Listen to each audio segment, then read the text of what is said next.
शांति। हम जब अपने आप को बॉडी समझ रहे हैं तो इतना फोकस क्यों कर रहे हैं कि खुद को आत्मा समझो, खुद को आत्मा समझो।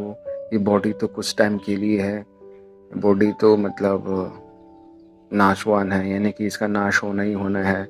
इसका जन्म हुआ है तो इसका नाश होना ही होना है।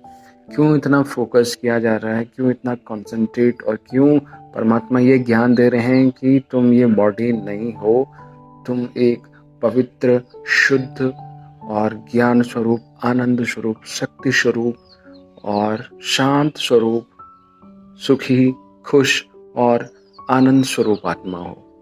क्यों इतना फोकस कर रहे हैं? और इसी टाइम पे ये जो संगम काल है, ये जो कलयुग का अंत का समय है और सतयुग का स्टार्टिंग का समय है, इसके बीच का जो ट्रांजिशन पीरियड है, इस पीरियड को संगम काल कहते हैं। और इसी संगम काल पे परमात्मा स्वयं आकर वो ज्ञान दे रहे हैं कि अपने आप को जानो, अपने आप को जो आज तक तुम समझते आए हो, जब से तुम्हारा जन्म हुआ है और आज तक जितनी भी तुम्हारी एज है, उस एज तक आपने अपने आप को केवल बॉडी ही समझा है। भले सुना है कि आत्मा होती है, ये होता है, बट उसको कभी समझा नहीं। आत्मा सुन के डर लगता है कि आत्मा मतलब कोई चुड़ैल है या कोई सफेद पोशाक पहनी हुई है। इस तरीके से आत्मा सुन के हमें डर लगता है, बट सबके अंदर वो आत्मा है। समझ रहे हैं आप? सबके अंदर है, बट उसकी जब एग्जैक्ट पहचान होगी तो उससे डरेंगे नहीं, क्योंकि वही तुम्हारा रियल नेचर है। और उसे समझ लिया तो परमात्मा को समझ लिया। तो इसीलिए परमात्मा फोकस और ज्ञान दे रहे हैं कि अपने आप को समझो कि तुम एक पवित्र आत्मा हो, न कि ये शरीर तो आता जाता रहता है। तो आत्मा जब पवित्र रहती है, वो नेचर है आत्मा का, बट इतने सालों से हम अपने शरीर में ही अपने आप को समझते आए हैं। तो फिर क्या हो रहा है कि हम इस आत्मा के जो गुण हैं वो दब चुके हैं। आत्मा के गुण थे ऑलरेडी, वो अभी भी हैं, बट वो अभी मर्ज स्टेट में है, यानी कि अभी दबी हुई स्टेट में है। उनको जगाना है। तो परमात्मा इसीलिए आए हैं इस संगम काल में कि उन गुणों को जगाओ। उन गुणों को जगाने के लिए ज्ञान दे रहे हैं, शक्ति दे रहे हैं। और वो जो एक डिफरेंट पर्सपेक्टिव होता है ना चीज़ों को देखने का, वो एंगल दे रहे हैं, वो दृष्टिकोण दे रहे हैं, वो व्यू पॉइंट दे रहे हैं, ताकि हम अपने गुणों को जगाएं और अपना जो वास्तविक स्वरूप है, जो रियल हमारा नेचर है, जो रियल हमारे गुण हैं, प्रॉपर्टी है, उन गुणों को हम जगाएं। इसलिए बॉडी भी उतनी ही जरूरी है और सोल भी उतनी ही जरूरी है। जब दोनों मिलेंगे तो जो काम हम कर रहे हैं ना, अभी जिस भी स्पीड में कर रहे हैं या जिसको करने में हम बिजी रहते हैं सुबह से लेके शाम तक, कि बस काम करना है, पैसा कमाना है, ये करना है, वो करना है, ये खरीदना, वो करना है, सपने पूरे करने, परिवार के सपने पूरे करने, फैमिली के सपने पूरे करने, उसमें जो जितनी भी स्पीड से तुम कर रहे हो ना, वो इतनी स्लो स्पीड है, इतनी स्लो स्पीड है, आप जान नहीं सकते। जितना ज़्यादा आप उसमें स्पीड में लगोगे ना कि ठीक है रिश्तेदारी भूल जाओ, कोई बात नहीं, अपने करियर पर फोकस करो, वो इतनी स्लो स्पीड है, तुम समझ नहीं सकते। जितनी ज़्यादा तुम्हारी स्पीड होगी ना इस काम को करने में, वो उतना ही स्लो होगा। और जब इतनी मेहनत कर रहे हैं तुम सफल नहीं होंगे कभी, क्योंकि देखो 100% श्योर कुछ है ही नहीं परमात्मा के अलावा और उसके ज्ञान के अलावा। उसने जो बात कह दी वो पत्थर की लकीर है, यानी कि 100% वो सत्य है तो है।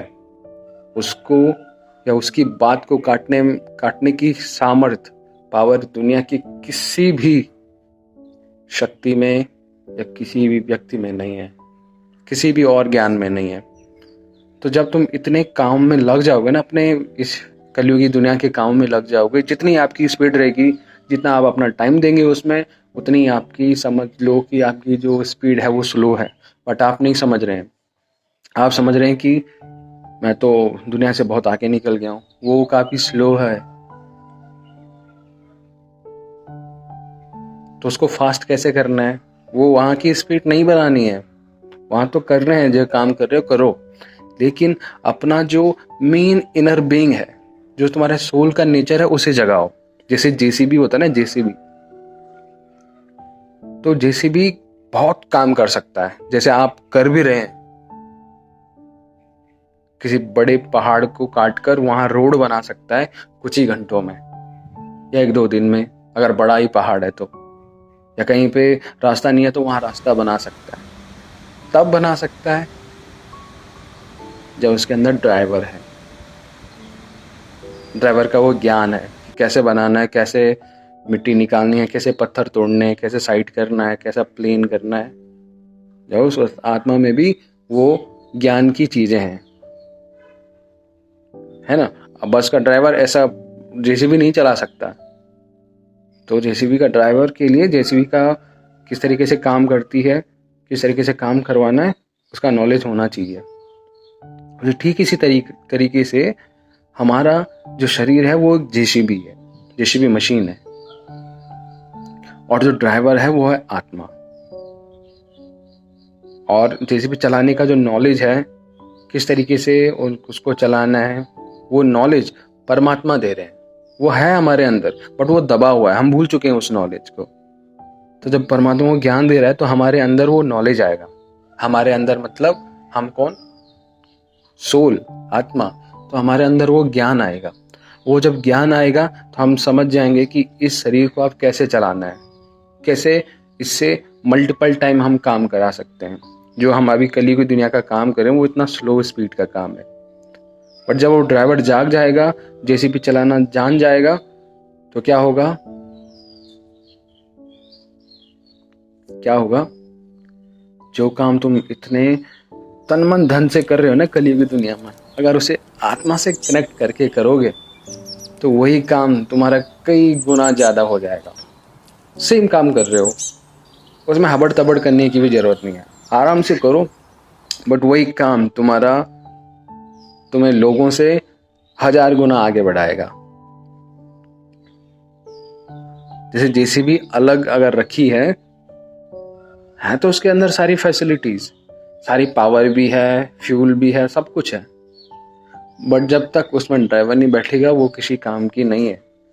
वो ऐसी रहेगी, ऐसी रहेगी, और काम नहीं करेगी तो वो बंद पड़ जाएगी, जंग लगेगा उसमें। तो ठीक इसी तरीके से जब ड्राइवर जाता है अंदर, तो वही जो काम है, अगर ड्राइवर खुद करना चाहे तो उस पहाड़ को तोड़ने में उसे सालों साल लग जाएंगे, लेकिन जेसीबी के अंदर बैठकर वो काम करे तो 1 या 2 दिनों में उसका काम हो जाएगा। तो परमात्मा इसीलिए फोकस कर रहे हैं कि बॉडी तो हो, बॉडी का भी ध्यान रखो, लेकिन बॉडी के साथ साथ उस जो इनर बीइंग है, जो आत्मा है, उसके गुणों को भी जगाओ। जब दोनों चीजें साथ में रहेंगी तो जो काम तुम कर रहे हो वो काम तुम्हारा इतनी स्पीड से होगा और इतने मल्टीपल टाइम्स, यानी कि जो अभी तुम टाइम दे रहे हो ना उसमें, वो टाइम कम लगेगा, बट उसका जो फल होगा, उसका जो रिजल्ट होगा वो मल्टीपल टाइम्स ज्यादा होगा। तो अलग अलग नहीं करना है काम, जेसीबी काम अलग से नहीं कर सकती, और वो जो ड्राइवर है वो उसी काम को करने में काफी टाइम लगाएगा, पर दोनों साथ हो गए तो वही काम बहुत जल्दी हो जाएगा। इसीलिए अगर सोल है, सोल कोई काम कर नहीं सकती अकेले, बट जो बॉडी है वो अकेले काम कर सकती है, बट वो जो काम करेगी वो इतना स्लो होगा कि आप समझ नहीं सकते। भले आपको लग रहा हो कि मैं बहुत तेजी से काम करता हूँ या बाकी लोगों से तो मैं काफी अच्छा हूँ, बट वो इतना स्लो है तो मैं उसे समझ नहीं सकते। बट जो इनर जो आत्मा है उसके साथ उसके गुणों को कनेक्ट करके, परमात्मा से कनेक्ट करके फिर वो काम करेंगे, तो वही काम, उसमें ज़्यादा समय देने की भी ज़रूरत नहीं है, कम समय में ही बेहतर रिजल्ट तुम्हें मिलेंगे। एक बार एक करके देखना, परमात्मा से कनेक्शन बना के देखना, अपने आत्मा के गुणों को जगा के देखना, फिर काम करनी है, फैमिली देखनी है, गोल्स हैं, जॉब करनी है, अपने सपने पूरे करने हैं, बच्चों के सपने पूरे करने, जो भी करना है, करना ही है। ऐसा नहीं कि आत्मा के गुणों को जान लिया तो उसके बाद अब छोड़ दिया, नहीं, वो भी है, काम तो करना ही है, बट उसके साथ मिलके काम करोगे तो जैसे जेसीबी के साथ ड्राइवर मिल गया ना, तो वही जो पहाड़ था जिसमें सालों साल लगने थे उस ड्राइवर को काम करने में, वही कुछ घंटों में काम हो जाता है। तो बॉडी के साथ आत्मा जब जुड़ती है तो कोई भी काम करो, कम समय दो उसमें, लेकिन बेहतर रिजल्ट मिलेंगे ही मिलेंगे। ये 100% सत्य है, यानी कि 100% ट्रू है। तो अपने आप को जगाओ, अपनी आत्मा के गुणों को जगाओ। परमात्मा ये ज्ञान दे रहे हैं इस संगम काल में, इस कॉन्फ्लुएंस एज में आकर। और अपने आप को जगा लिया, अपने आप को यानी कि आत्मा को जगा लिया, उसके गुणों को जान लिया, तो उसके गुणों को धारण करना है। धारण बोले तो अपने अंदर वो यूटिलाइज करना है। जैसे आत्मा के 7 गुण होते हैं: शांत स्वरूप, शक्ति स्वरूप, पवित्र स्वरूप, ज्ञान स्वरूप, प्रेम स्वरूप, खुश और आनंद स्वरूप। तो इतने 7 गुण होते हैं आत्मा के। अब देखो, शांत स्वरूप है तो शांत स्वरूप का मतलब ये नहीं कि मैं शांत हूं तो हो गया, उसको धारण भी तो करना है। शांत रहने का मतलब क्या है? जिसको कभी गुस्सा आ ही नहीं सकता, है ना। जब शांत हो तो जो गुस्सा वाला गुण है, तब तुम समझ पाओगे कि यार मेरा तो नेचर है शांत रहना, ये जो गुण है ये तो मेरे अंदर अवगुण है, इसको तो नहीं होना चाहिए। तभी समझ पाओगे ना, जब अपना रियल नेचर तुम समझोगे, रियल गुणों को समझोगे, तो जो भी विकार हैं उसको फिर ये नहीं कहोगे कि यार टेंशन हो गई थी, गुस्सा आ गया था, उसने गुस्सा दिला दिया था। कोई दिला ही नहीं सकता, ये अवगुण है। तुम्हारा जो नेचर है वो शांत है, बट तुम क्या कर रहे हैं कि गुस्सा दिला दिया। ऑब्वियसली गुस्सा आना था, ऐसा हम बोलते हैं। तो वो जो ऑब्वियस वाली चीज है ना, वो एक अवगुण है। वो हम तभी जान पाते हैं जब इन गुणों को हम जानते हैं कि ये मेरा असली गुण है और ये जो आ रहा है ये कहीं ना कहीं अवगुण है मेरे अंदर। तो उसको खत्म करने के लिए अपने ये वाले गुण जगाओ। कौन से वाले? जो आत्मा के रियल गुण है। तो जब शांत रहेंगे तो कभी गुस्सा नहीं आ सकता। आएगा भी तो फटक से याद आ जाएगी, यार नहीं, ये जो गुस्सा है ये अच्छी चीज नहीं है, मेरा असली गुण ये है। गुस्सा नहीं आएगा तो मति तुम्हारी भ्रमित नहीं होगी, दिमाग तुम्हारा डिस्टर्ब नहीं होगा। डिस्टर्ब नहीं होगा तो जो भी काम करोगे वो फोकस्ड तरीके से करोगे। फोकस कर दिया ना किसी भी काम में तो वो काम सफल होगा ही होगा। टेंशन नहीं होगी तो काम में फोकस रहेगा। फ्रस्ट्रेशन नहीं होगी तो किसी से साथ झगड़ा नहीं होगा, बोलचाल अच्छे से बोलोगे। किसी के साथ गुस्सा नहीं करोगे, किसी के साथ फाइटिंग नहीं करोगे, तो कभी भी कुछ भी गलत नहीं हो सकता तुम्हारे साथ। तो परमात्मा डेली यही ज्ञान देते हैं आपको। एक बूंद बूंद हर एक दिन टपकती है तुम्हारे आत्मा में भगवान की तरफ से, ज्ञान की बूंद है। वो अपने अंदर धारण करो, धारण करो, धारण करो।